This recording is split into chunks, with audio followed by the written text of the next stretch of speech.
بسم الله. النفع الانتفاع والإفادة والاستفادة والتذكر والتذكير والحث على التمسك بكتاب الله تعالى وسنة رسوله صلى الله عليه وسلم والدلالة على الهدى، ونوينا بذلك إصلاح قلوبنا وقوالبنا وظواهرنا وبواطننا وما علمه الله من صالح نية. أن الله يدخل نيتنا في نية الصالحين، يجعلنا وإياكم من أهل العلم والمعرفة واليقين والمحبة والتمكين. اللهم أكرمنا بالعلم، زينا بالحلم، جملنا بالتقوى والاستقامة، وأعذنا من موجبات الندامة بجودك وكرمك يا أكرم الأكرمين ويا أرحم الراحمين. Kita kemarin pelajaran kemarin cerita dakwah Rasulullah SAW kepada orang jin. Itu semuanya dari Allah Ta'ala. Sudah baca ayat Al-Quran, wa idh sarafna ilaika nafaram minal jin. Allah Ta'ala yang atur. Sudah ada takdir. Takdir Allah Ta'ala. Waktu Rasulullah balik dari At-Taif, waktu dia berdiri ibadah di Nakhlah, saya kasih orang yang ikut dakwahnya dari jin. Sudah, itu takdir Allah Ta'ala. Jadi cara muncul bagaimana itu yang kemarin kita belajar. Juga hari ini setelah Rasulullah balik dari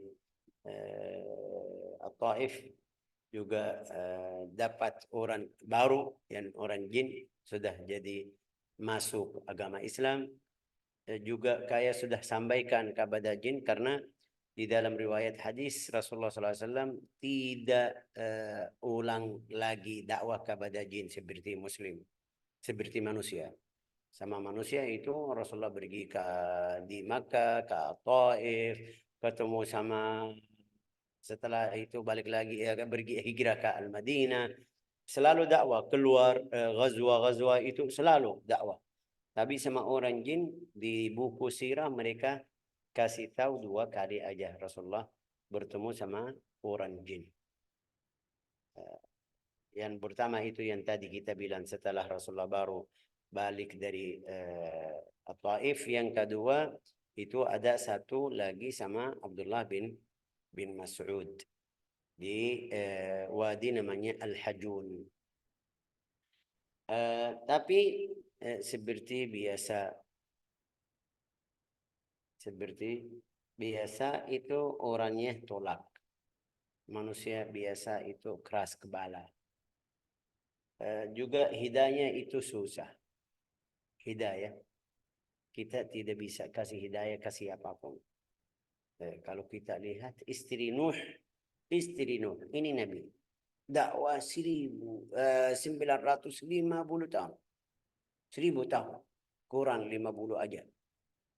Tapi istrinya tidak bisa masuk. Karena hidayah itu bukan di tangan kita. Jadi jangan kita sedih kalau coba dakwah atau ajak ke teman atau saudara, dia nggak mau, kita harus terima. Dalam keadaan yang ubudiyah, rasa saya hamba Allah Ta'ala. Saya sampaikan aja. Allah Ta'ala bilang sama Nabi, in alaika illal balagh. Kalau sampaikan kepada mereka aja. Masalah masuk atau tidak, ikut atau tidak, itu urusan Allah Ta'ala. Ini yang namanya ubudiyatun lillah. Hamba Allah Ta'ala murni. Kenapa? Karena saya sampaikan kepada mereka. Mereka ikut, ya Alhamdulillah. Itu jadi saudara saya. Mereka tidak ikut, saya lihat Allah Ta'ala yang tutup atau mengunci hati mereka. Tapi Rasulullah juga tidak tidak putus asa. Sudah ini semuanya kafir atau semuanya enggak. Setiap kali sampai kalau ketemu Abu Jahal, ketemu orang Quraisy, ajak mereka, ayo fulan, wahai fulan, ayo ikut agama saya. Setelah Rasulullah SAW setelah Rasulullah SAW pulang dari At-Taif ke Makkah, Rasulullah ikut cara yang baru. Apa itu cara yang baru? Rasulullah itu mengawarkan kabilah-kabilah atau suku-suku yang datang ke Makkah. Karena di musim haji seperti sekarang. Ini ya, di musim haji sekarang banyak yang datang dari macam-macam atau dari atraf dunia. Ada sekarang agama Islam sudah dari Amerika, dari Eropa, dari Indonesia, dari negeri-negeri lain. Sudah di waktu Rasulullah, karena mereka belum ada seperti kita pesawat atau laut, tapi ada yang datang dari Jaziratul Arab, Pulau Arab itu. Ada yang datang. Rasulullah bahasa Indonesia bilang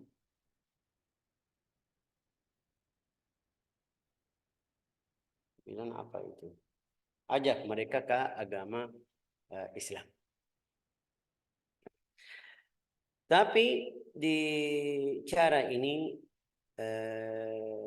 karena sudah Quraisy kayak lepas tangan dari Muhammad, ini bukan dari kita, mereka tidak terima dakwahnya. Rasulullah rasa saya sendiri harus ada yang seperti kemarin ada Abu Talib yang melindungi atau bantu atau bantu Nabi Muhammad SAW biar sampaikan dakwahnya.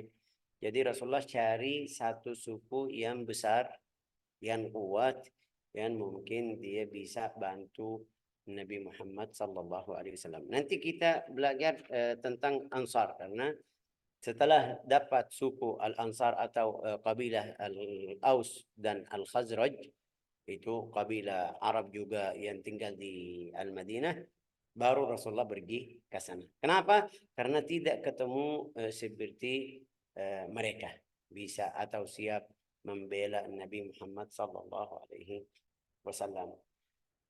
Di sini ada satu cerita yang mungkin kita bisa ambil pelajaran. Wahai orang da'i, kalau kamu ada yang ganggumu, kamu ingat Rasulullah SAW. Siapa yang ganggu? Itu pamannya langsung, Abu Lahab. Coba baca ya, Fira. Bismillahirrahmanirrahim. Ibnu Ishaq berkata Rasulullah Shallallahu Alaihi Wasallam akhirnya pulang ke Mekah. Sementara kaum beliau semakin keras menentang agama beliau. Nah, ini lihat semakin keras ya. Belam-belam biar kalau ada saya ingat itu. Semakin keras. Kenapa semakin keras? Karena mereka rasa wah ini bahaya. Ini sekarang dia keluar atau dakwahnya ke di luar kita, berarti bahaya. Dalam satu hari bisa jadi orang besar sama kaumnya atau sama yang berikutnya, ntar bisa keluarin kita. Betul. Jadi Rasulullah setelah hijrah pergi ke Al-Madinah, atau ahli Al-Madinah Al-Aus Al-Ansar terima dakwahnya, Rasulullah balik lagi keluarin ahli Makkah. Ini pikiran mereka sudah ada. Juga jadi betul seperti ini. Mereka lihat ini harus kita lebih keras dari dulu. Terus kecuali sebagian kecil dari kalangan mustad'afin yang telah beriman. itu mustad'afin, kecuali itu yang masih setuju, yang masih ikut Nabi, itu mustad'afin. Mustad'afin yang kita kemarin bilang budak-budak atau perempuan atau yang tidak punya suku yang besar. Dari suku yang aslinya ini mungkin kita bilang di Indonesia, saya kasih contoh ya kan, yang paling banyak di Jakarta siapa itu? Orang, mungkin bilang orang Jawa ya kan. Ini bicara saya contoh aja. Mungkin kita bilang orang Jawa. Berarti kayak orang Jawa di Jakarta lebih kuat. Kenapa? Karena banyak. Tapi kalau ada orang yang dari luar, rasanya saya asing, saya harus perhatian, harus ini, harus itu. Ini juga suku Quraisy atau kabilah Quraisy yang paling besar di Makkah, kabilah Quraisy. Ada dari lain yang datang, yang tinggal di Makkah, tapi bukan kuat seperti Quraisy. Lanjut. Kala musim haji tiba, Rasulullah Shallallahu Alaihi Wasallam menawarkan jasa kepada kabilah-kabilah Arab. Kalau musim haji datang, oke. Ini kenapa tiba datang? Kenapa? Karena di musim haji ada macam banyak suku, ada berapa suku. Rasulullah menawarkan diri kepada mereka. Lanjut. Sekaligus mengajak mereka kepada agama Allah. Ya sekalian ya kan, sekaligus minta bantuan untuk beliau sendiri, juga minta atau ajak mereka biar masuk ke agama Islam. Dari ini juga lihat pikiran Rasulullah Sallallahu Alaihi Wasallam. wahai Muhammad, kamu hamba Allah Ta'ala, kamu Rasulullah. Allah Ta'ala yang mengutus kamu kepada seluruh umat. Kenapa masih minta linduan atau berlindung dari manusia? Itu salah satu cara yang di bumi yang kita harus paham, ini jalannya seperti itu. Kalau saya contoh, saya mau tinggal di satu kampung. Orang kampung tidak terima saya. Harus ada yang kasih tahu, ini Ustadz Faisal datang mau tinggal sama kita. Mereka tanya bagaimana sejarahnya, bagaimana akhlaknya, bagaimana sesuai aturan kampung tersebut. Baru terima, baru kampung terima. Walau di sini mungkin enggak ada, tapi di Yaman ada aturan seperti itu. Kita tidak mau masukin ke kampung kita orang yang akhlaknya tidak bagus. Kita tidak mungkin. Atau kalau dia melakukan hal ini langsung ahli kamu, ayo keluarin fulan ini. Jadi salah satu cara dakwah harus punya orang yang mungkin bisa bilang mengenalin atau kenalin kamu di antara masyarakat. Rasulullah lagi cari satu suku atau orang yang bisa bantu. Lanjut ha? Meyakinkan mereka bahwa beliau adalah nabi yang diutus. Ya, terus Ibnu Ishaq berkata, beberapa sahabat saya yang tidak saya ragukan kejujurannya menuturkan dari Zaid bin Aslam bin Abad al-Dalil atau dari orang-orang yang menuturkannya padanya Abu Zinad Ibnu Hisham berkata Rabi'ah bin Abad. Ibnu Ishaq berkata, Husain bin Abdullah bin Ubaidillah bin Abbas bercerita kepadaku. Aku mendengar Rabi'ah bin Abad ini yang siapa? pernah. Ini Husain bin Abdullah bin Ubaidillah ya? Ya, Ubaidillah bin Abbas. Bin Abbas. Bin Abdul Muttalib ya. Terus lanjut. Bercerita kepadaku, aku mendengar Rabi'ah bin Abad yang pernah berbicara dengan ayahku yang berkata, saat aku remaja, aku bersama ayahku di Mina. Ketika itu, Rasulullah Shallallahu Alaihi Wasallam berdiri di salah satu rumah kabilah Arab. Beliau bersabda, Hai Bani Fulan, Itu sesungguhnya di Makkah itu bukan rumah, tapi mungkin ini mereka tidak tahu terjemahnya. Khaimah ya kan? Namanya khaimah, tahu khaimah atau tidak? kemah gitu.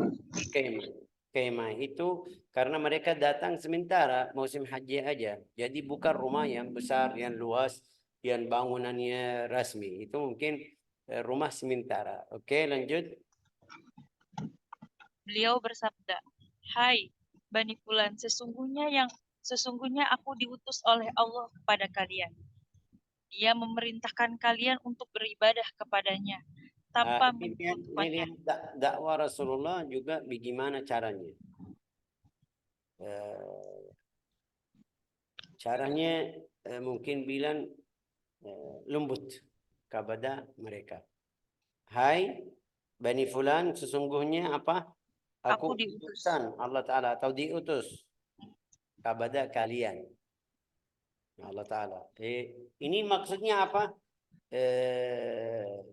Maksudnya wahai Rasulullah, ini maksudnya sudah sampaikan kepada mereka saya Rasul, biar mereka berhormat atau hati-hati menghina orangnya.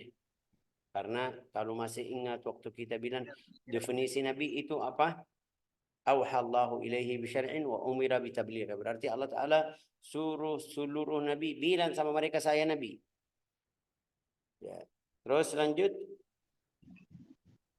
Tanpa menyekutukannya dengan sesuatu apapun. Kalian harus meninggal tandingan-tandingan yang kalian sembah selain Allah. Itu yang kedua. Setelah dia jelasin saya Rasul atau Nabi, ya, baru suruh mereka ayo tinggalin yang selain Allah Ta'ala. Lanjut ha.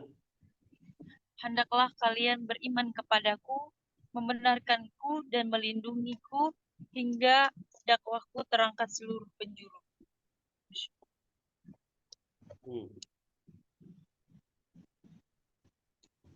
Lanjut, kenapa berhenti? Usai Rasulullah Shallallahu Alaihi Wasallam berbicara dan menyuruhkan dakwah beliau, orang tersebut berkata, Wahai Bani Fulan, Sesungguhnya laki-laki ini mengajak kalian untuk meninggalkan Tuhan Al-Lata dan Al-Uzza dari leher kalian dan dari sekutu-sekutu kalian, dari jin Bani Malik bin Akikishi kepada bid'ah dan kesesatan yang dibawanya. Aha. Qala wa Jangan, khalfuhu rajulun, lanjut. janganlah kalian taat kepadanya, jangan pula kalian tertipu dengan ucapannya. Aku bertanya kepada ayahku, Ayah, siapakah orang yang berkata sebelum orang yang barusan tadi? Ayahnya menjawab, aku tidak tahu.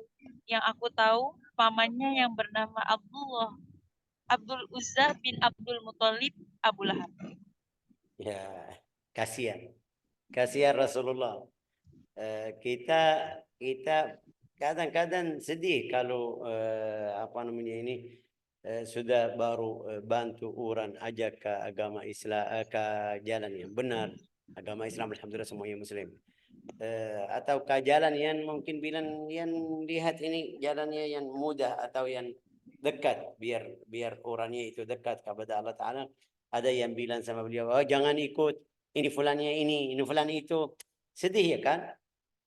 Apalagi ini pamannya langsung juga bukan dalam cara yang mudah, cara yang bagus, cara yang jelek sekali di hadapan mereka langsung bilang ini jangan ikut ini mau kita tidak menyembah kepada Allah Al-Uzza, hati-hati ya. Terus tapi Rasulullah sabar juga. Rasulullah lanjut sampaikan dakwah kepada suku-suku. Ibnu Ishaq lanjut Ibnu Isa berkata, Ibnu Syihab berkata kepadaku Rasulullah Shallallahu Alaihi Wasallam datang ke permukiman mereka di Kindah.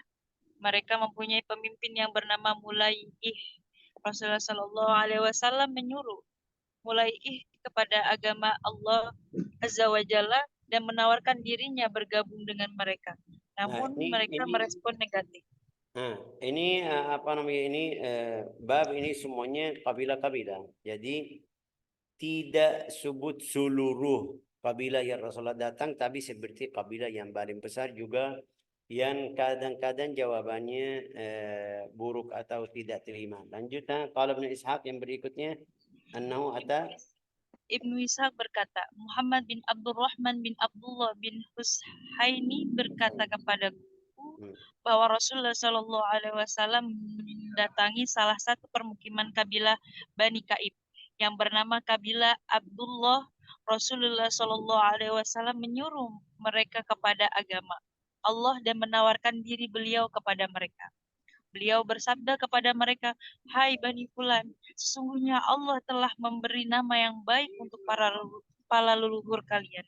Sayangnya mereka tidak menerima tawaran beliau. Oke, ini lihat kabilah namanya ada kalban. Kalban tadi bilang Ka'aib, bukan Ka'aib. Ini kalb. Kalb yang terjemahnya dalam bahasa Indonesia anjing. Tapi nama suku seperti itu. Kenapa? Allahu a'lam. Mungkin banyak mereka punya anjing banyak sampai mereka bilang Bani Kalb. Tidak masalah nama itu, kita bilang dalam bahasa Arab al-asma' la tu'allal. Nama itu jangan bilang oh kenapa nama kamu seperti ini. Ya, ini kadang-kadang sudah mereka pilih nama tidak perhatian. Hasilnya itu kabilah namanya Bani Kalb, tapi mereka nama panggil itu Bani Abdullah. Bani Abdullah. Bagus. Nama bagus. Suku namanya Bani Kalb, tapi nama panggil Bani Abdullah. Rasulullah ajak mereka, tapi caranya bagaimana? Cara yang baik. Tidak bilang, wah nama kamu atau asal kabilahmu namanya Bani Kalb, anak anjing. Enggak, bilang, oh nama kamu bagus. Kamu hamba Allah Ta'ala, Abdullahi Ta'ala. Fa'ahsinu. Ahsinu. Apa ini? Inna Allah qad ahsana isma abikum. Rasulullah puji sifat yang bagus di mereka yang masih non muslim atau kafir. Dari hal ini atau dari cara ini kita juga harus paham di cara dakwah. Kalau kita ketemu orang yang sifatnya bagus, mau bantu beliau ajak ke agama Islam, puji sifat yang baik. Ini contohnya ya, biar kita paham. Kadang-kadang banyak ibu-ibu yang mungkin bilang dermawan, infak, sedekah. Tapi dia belum pakai kerudung, belum ikut jalan yang mungkin kita bilang yang 100%. Jangan kamu bilang jadikan ini salah. Kamu baik tapi kenapa belum pakai ini? Enggak. Muji yang dia melakukan yang baik, Masya Allah. Tapi kalau ada kesempatan bisa sampaikan selain yang tadi, itu caranya yang mungkin lebih afdal untuk orang da'i atau biar dia terima dakwah. Tapi kalau kita keras sama beliau, ini semuanya kamu sedekah, tapi Allah Ta'ala tidak terima sedekah kamu. Kenapa? Karena kamu belum pakai kerudung, belum pakai ini, pakaian kamu. Kasihan dia. Ini salah. Rasulullah enggak sama mereka. Ini masih kafir, tapi Rasulullah puji nama mereka. Nama kamu bagus, hamba Allah Ta'ala, Abdullah. Ayo, harus kamu juga ikut nama kamu biar jadi suku atau kabilah yang bagus. Lanjutnya, kalau Ibnu Ishaq. Ibnu Ishaq berkata, sebagian pakar berkata kepadaku dari Abdullah bin Ka'ab bin Malik bahwa Rasulullah Shallallahu Alaihi Wasallam mendatangi Bani Hanifah di permukiman Itu mereka. salah satu Beliau kabilah namanya Banu Hanifah. Banu Hanifah itu Imam Abu Hanifah juga dari situ. Juga yang Musailimah Al-Kadzab juga dari suku tersebut atau kabilah tersebut, Banu Hanifah. Itu di Al-Yamamah.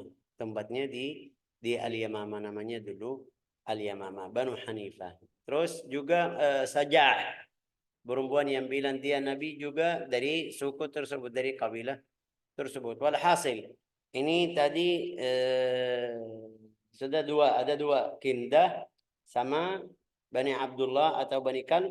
Yang ketiga ini Banu Hanifah. Terus datang ke mereka di tempatnya. Berarti mereka di Makkah, waktu dulu di Makkah, setiap suku kayak ada satu tempat khusus. Namanya Manazilam. Seperti sekarang kalau ada yang sudah pergi haji, lihat orang Indonesia kemah ya kan, namanya kemah atau kaimah, itu namanya apa itu? kemah. Kemah, iya, kha bil kha, khaimah. Kaimah itu, lihat ini orang Indonesia sama orang Yaman sama. Di dulu mereka suku-suku, kabilah Bani Fulan sendiri, kabilah Bani Fulan sendiri. Ya, lanjut.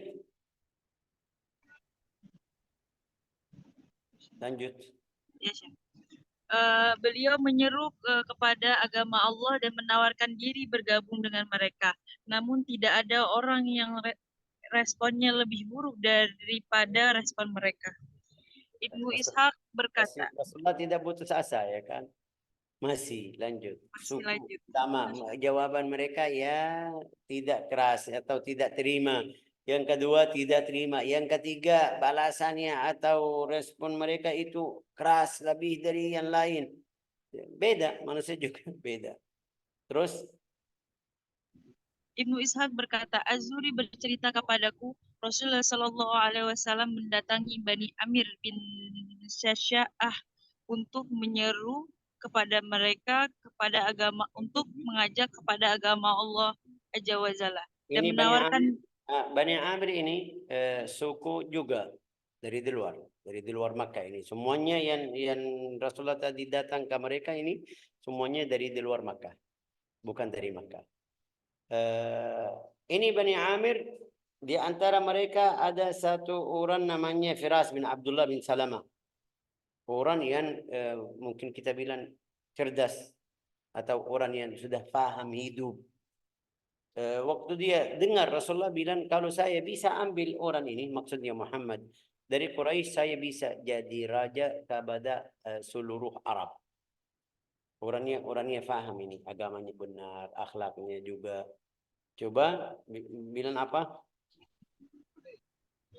diri bergabung dengan mereka. Salah seorang dari mereka yang bernama Biharah bin Firas ibnu Hisham berkata, Firas adalah anak Abdullah bin Salamah bin Kusyair bin Ka'ab bin Mobi'ah bin Amir bin Asy'asha'ah. Ia berkata, bin Sa'sa'a enggak ada shin, bin oh, Sa'sa'a. Lanjut, ha, bin wallahi tidak masalah, ha. Wallahi demi Allah, andai kata aku menerima pemuda ini oleh orang-orang Quraisy, Quraisy. Quraisy, aku pasti dihabisi orang-orang Arab. Bihara bin Firas Kenapa? Karena tahu ini dakwahnya benar. Tahu ini dakwahnya benar. Tapi salahnya di sini dia mau jadikan Nabi raja, bukan mau jadikan Nabi kenabian, dia menghormat, enggak. Wahai Muhammad, lidah kamu bagus, yang kamu ajak mereka ini bagus, bisa jadi raja.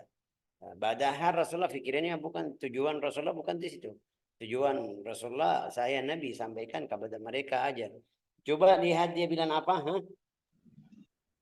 Bihara bin Firas berkata kepada Rasulullah Shallallahu Alaihi Wasallam, bagaimana menurutmu jika kami berjanji setia padamu untuk mengikuti agamamu, kemudian Allah menaklukkan orang-orang yang menentangmu, apakah setelah itu urusan ini menjadi milik kami?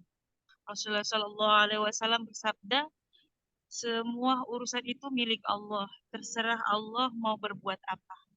Biharah bin Firas berkata kepada Rasulullah Shallallahu Alaihi Wasallam, apakah engkau menginginkan leher-leher kami disembelih orang-orang Arab hanya karena membelamu? Kemudian jika Allah memenangkanmu, maka urusan ini menjadi milik orang lain selain kami. Kami tidak butuh urusanmu. Mereka menolak tawaran Rasulullah Shallallahu Alaihi Wasallam. Paham apa, Fira, dari cerita ini? Ini orangnya cari dunia, ya kan? Iya, betul. Cari kerajaan aja, tidak cari dakwah. Tidak.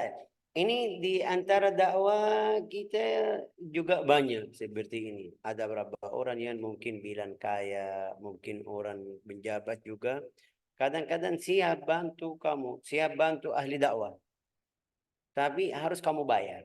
Seperti kayak jual beli. Saya bantu kamu bisa bikin majelis, bisa bikin itu, tapi di setiap majelis ayo kasih iklan. Saya yang melakukan ini, saya yang bikin ini, saya yang itu.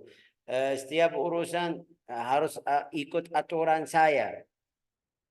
Orang dai kalau mukhlis, ahli ikhlas tidak terima. Tapi kalau dia boleh, oke, siap Pak, siap. Kasihan, kayak jadi budak sama orang tersebut. Yang dia kasih atau yang dia bahasa Indonesia mungkin dominator atau namanya apa itu. Sampai tidak bisa bikin apapun di pondoknya atau di tempatnya sampai fulan ini ridha. Tidak bisa masukin fulan ke sini karena ini fulan sama fulan permusuh. Jadi tidak bisa undang fulan, dai fulan. Ini banyak hal seperti itu. Banyak yang kadang-kadang membela atau bantu ahli dakwah biar ada tujuan nanti. Kalau kita lihat di berapa kali saya di sini di Indonesia dari 2012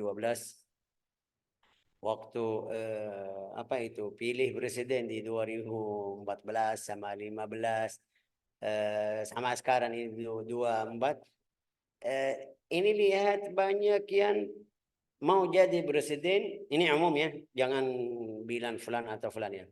Yang mau jadi presiden kadang-kadang datang kepada ulama, ya kasih amplop atau kasih apa ya kan, yang kita tahu biar fulan ini si fulan puji atau arahin tamannya pilih fulan. Itu bahaya dari politik, bahaya dari orang dai kalau dia tidak perhatian tentang hidupnya atau agamanya sampai dia ajak mereka ayo ikut fulan tidak ada alasan syar'i, itu bahaya.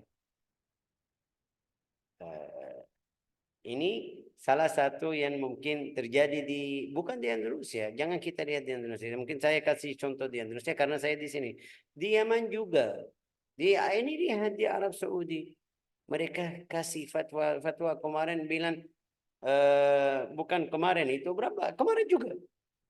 As-Sudais. Bilang Amerika sama Arab Saudi itu khutbah assalam, orang yang mau selamat sama dunia ini semuanya. Yang membunuh saudara kita di Palestina, Amerika, itu bagaimana, Sudes? Kenapa kamu bilang seperti ini? Ya, bahaya. Karena yang di atasnya kamu ahli dakwah, ahli agama, ahli Quran, dan atasnya mau seperti itu. Itu yang bahaya dari politik seperti itu. Mereka lihat orang Palestina salah. Berapa ulama dari Arab Saudi, yang di bawah pemerintah, mereka lihat ini ahli Palestina semuanya salah. Hamas atau Al-Muqawamah. Ya Allah, kenapa? Karena aturan dari atas atur. Di sini juga contohnya banyak, kadang-kadang sama NU atau kalau pemerintah mau ini harus ikut.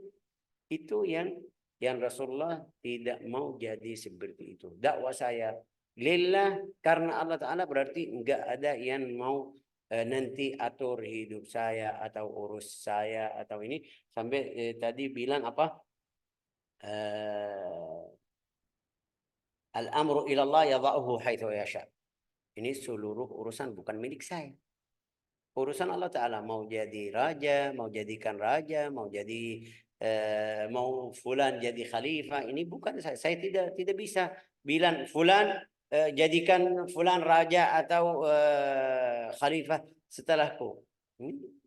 Sampai kita tahu Rasulullah waktu wafat tidak bilang siapa yang khalifah.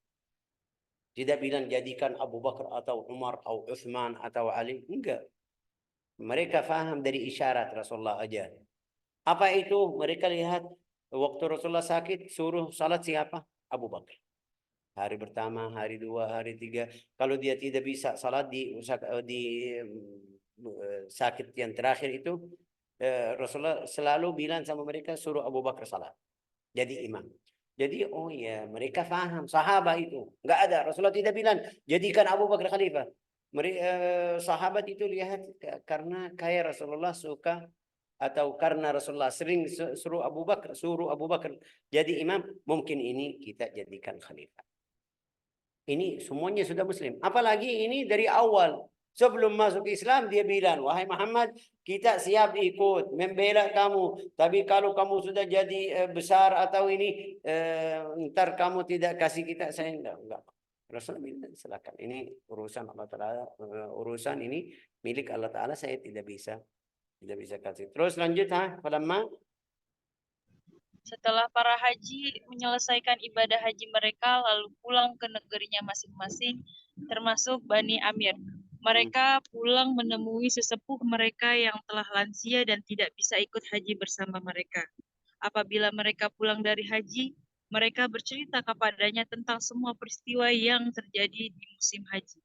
Tatkala mereka tiba dari melaksanakan haji pada tahun ini, karena mereka bukan seperti kita, karena mereka masih zaman mereka belum ada internet, belum ada live TV atau enggak tahu. Setelah mereka datang baru bilang, baru oh, cerita ini ya, Chef. baru cerita ini gini.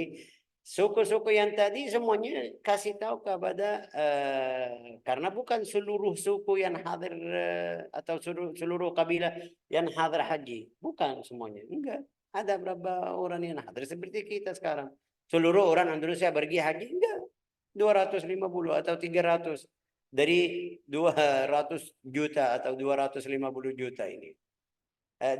Di situ juga semuanya yang balik kasih atau cerita kita di musim haji tahun ini, musim haji ini kita ketemu sama orang gini. Bani Amir itu tadi yang namanya Firas atau apa namanya Bahira bin Firas itu kasih tahu, atau Bani Amir kasih tahu kepada satu orang yang paling tua di antara mereka yang tidak bisa ikut haji. Bilang apa? Lanjut. Tatkala mereka tiba dari melaksanakan haji pada tahun ini dan bertemu kembali kepada orang tua tersebut bertanya kepada mereka tentang peristiwa-peristiwa yang terjadi pada musim haji tahun ini. Mereka menjawab, ada anak pemuda Quraisy dari Bani Abdul Muthalib datang kepada kami. Ia mengaku sebagai nabi, ia memohon agar kami melindunginya, berpihak kepadanya dan membawanya ke negeri kita. Orang Tua tersebut meletakkan kedua tangannya di atas kepala.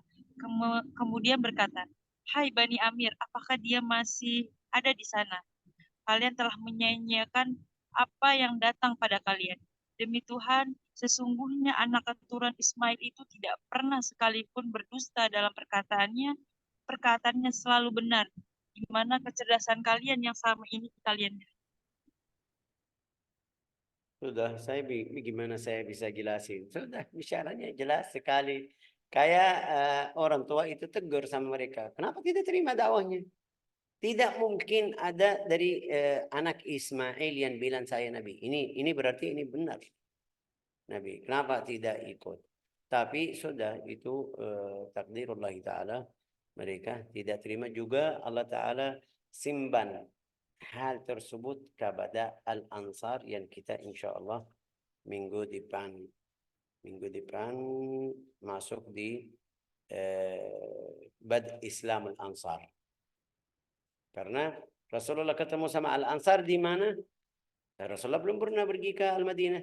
Ketemu di Makkah. Di musim haji. Karena setiap kali kalau ada musim haji, Rasulullah seperti tadi ajak mereka juga datang ke setiap suku-suku. Sampai ketemu Al-Ansar itu insya Allah minggu depan kita lanjut belajar cerita Al-Ansar. Tapi sebelumnya ada Islam Iyad bin Mu'ad wa qissat Abil Haisar. Insyaallah. Barakallahu fikum. Ja'alana Allah wa iyyakum من المقتفين لآثاره المهتدين بهديه إنه أكرم الأكرمين وأرحم الراحمين والحمد لله رب العالمين.